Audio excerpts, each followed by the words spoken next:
Hello, hello. Hi guys. Happy Monday. Trust that all is well with all of you. I hope you would have had a fantastic weekend. I am burnt. I'm confessing today. I hosted an event today and along with a friend of mine, and yeah, I'm tired. You can hear it in my voice. I've been fighting the cold and it's been fighting me, and so my voice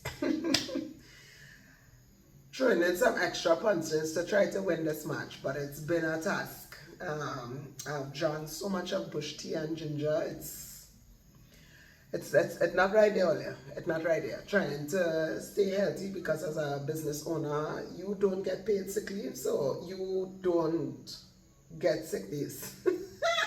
We can't afford it. If you don't work, you don't get paid. So, with that in mind, at the time that we are in, the season that we are in, we don't have time for this, so we don't have time, I beg. So I have been trying my very best. So this might be the shortest devotional.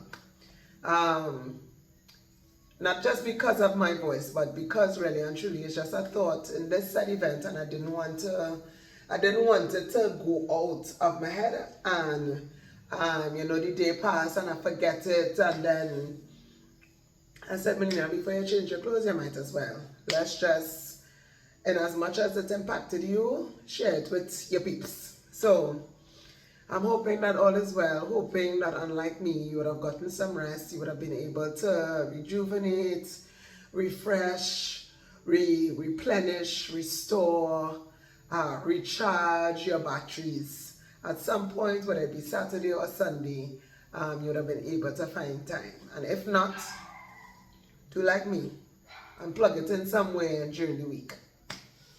Find a space, y'all. If it's just half an hour, please find a space. It is so important. We even discussed this today. It's so important to make sure that you are on your list of things to do to ensure that you are recharged and refueled.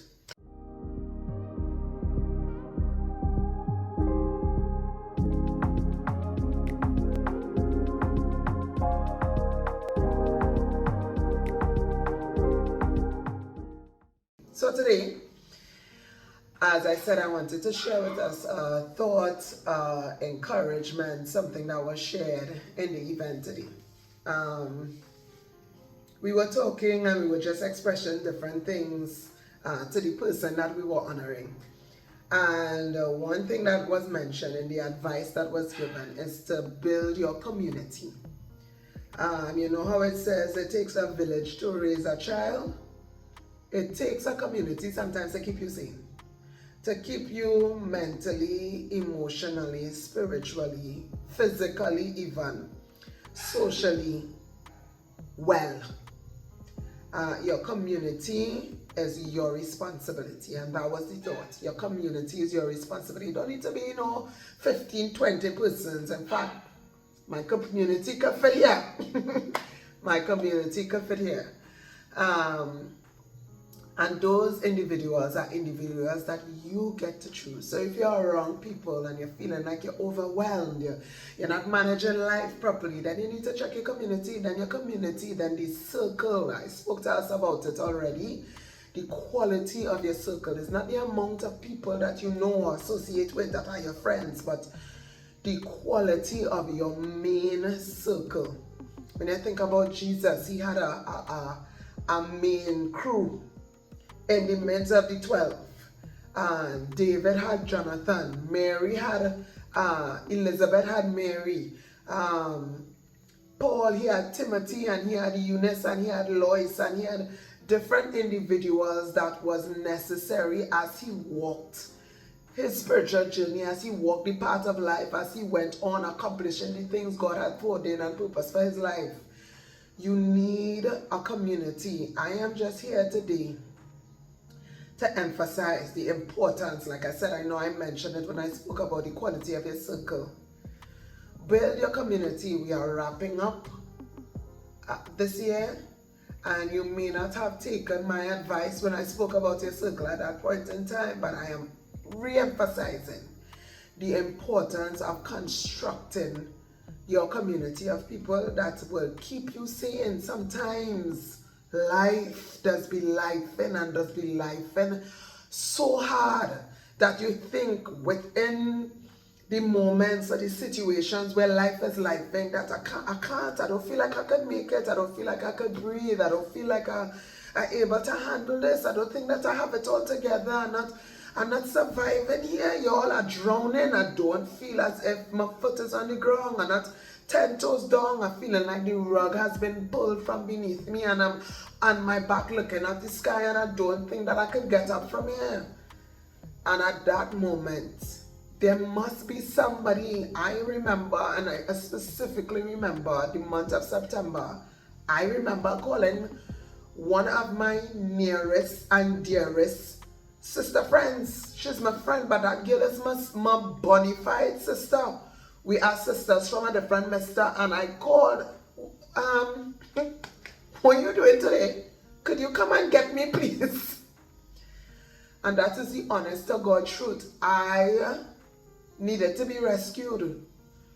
Is your community that you're surrounding yourself with, your circle, able, equipped, spiritually equipped, emotionally equipped, wisdomly equipped? That's not a word, but you need to have people around you that could not just speak to you from their emotions or from their feelings or from empathy because yes, their friend and I don't find it, you don't deserve this, but able to speak life, able to speak wisdom, able to show up and say, girl, I get it. I can't imagine being in your shoes right now. I can't imagine the position that you're in right now, but I need you to still yourself to the point where you're able to think clearly, where you're able to operate from a position of, at the end of the day, I am going to honor God. I'm still operating from a position of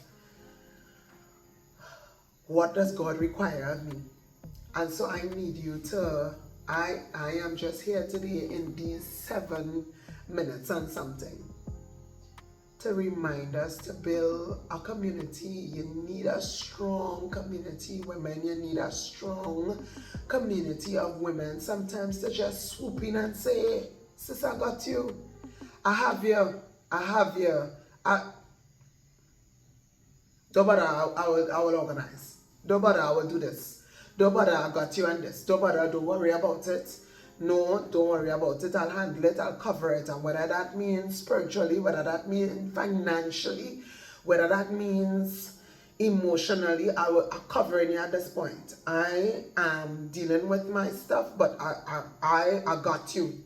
It's like somebody taking you to a restaurant and you're looking to pay and they're telling you, nah, I'll cover it. I have you. I will handle it.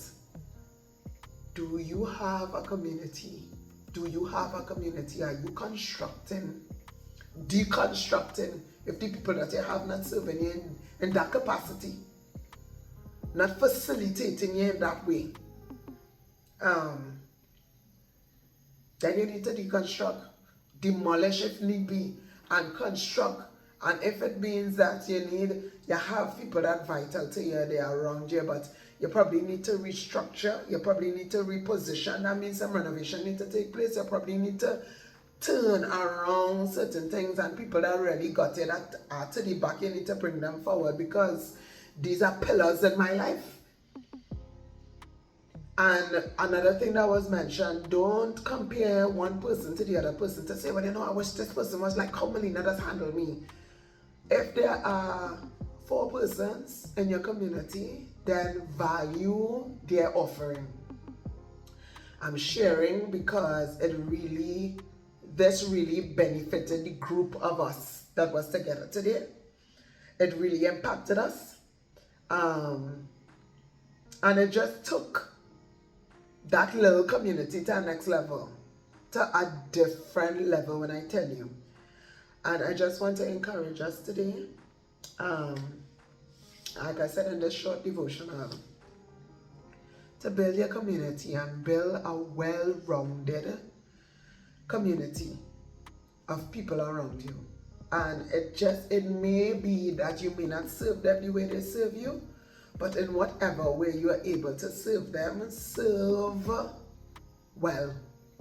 And for those of you that are part of someone's community, serve that person well. And if you make up a community and you know this is my person, but this is also her ride or die, or this one is also a ride or die, then have a understanding that, hey, if so and so need us, all of us, I don't care how close she is to you, I don't care how close she is to you, that aside, home girl need her community right now when we come in. So I know it is not I didn't go and I tell us to turn to a page in the Bible. I didn't make reference because you might be saying, what kind of devotional is this and we read nothing? I know I did mention David and Jonathan, I did mention Paul who had Timothy, I did mention Jesus who had Peter, James and John, Elizabeth had Mary, and I remember sometime when I was going over this week my offering to the people that I serve, and I remembered my very first devotional, if you want to call it that. It was by my same dearest friend who from another mister at an apartment that she was renting in Four Roads but in a different place. And I remembered doing we had a little breakfast thing, a group of us came, and I was doing a devotional on I Am Mary. And I was encouraging them to be the Mary that Elizabeth needs. And that might require you putting aside what you're dealing with at this point in time. I don't even know what made me remember that, but it applies today. Putting aside whatever you might be dealing with, putting aside what might be an emergency, red lights going off, sirens going off in your world. But Elizabeth, who might be 6 months pregnant, might need you to come and spend 3 months with her to help her through her journey, whether that be the birthing of a business, the actual birthing of a child, a marital issue that Elizabeth might need you, Mary, to show up for her at that point in time, but show up as Mary and serve well. Serve well. So I just want to encourage us to, as the year winds down and the new year begins to unravel, begins to unwind, ensure, please, I beg, ensure that your community is a solid, secure one. The street that I live on, we have a chat. The community, the street have a chat where if anything go wrong, anything looks suspicious, everyone is alerted. Hey, Ole, look out for this. Build your community that does surveillance. Hey, you good? You good for true? You're good. That will do the necessary check-ins. They will do the necessary checkups. I might pop up and just drop food. Pop up and just drop a latte. I might pop up and just say, hey, you home? You busy? I'll come in for you. Let we go for a drive, or let we go, and you might just need that at that point in time because somebody pick up you not all together lovely. Pray about your community. Pray about the people that's surrounding you. Pray about the people that you have in your space. Lord, should I sanitize? Should I be detoxing? Should I be doing some? We're in a season of throwing out things where people that just be cleaning room and throwing out things, and it might have one or two people that you just need to put outside by the road. It might serve somebody as well, but it's in a nice little garbage bag or a nice bag, and let the truck driver know, hey, this good, eh? So I don't know if you want to put it in the front, but don't throw it with the rest of old things, but it's just not serving me anymore. If you might need to do that, do it, please. So I just want to encourage you. Encourage us as we wind down the year that we do the necessaries to ensure that the people that are in our spaces, that share our spaces, is the community that could really serve us from where we are at right now. And sometimes the community that you would have been in does not serve the way you're going, but that's a whole nother story. But I just want us to go through and sift through and see if we just need to make some alterations. You know, if you have an outfit and the top not really fitting well, so you might need to take into the sides. See if your community needs some alterations. Some need to take in that you need to minimize the amount of people that have nearness to you. Please, I beg. Let's check on that this week. So have a great week, guys. 15 minutes and I'm gone.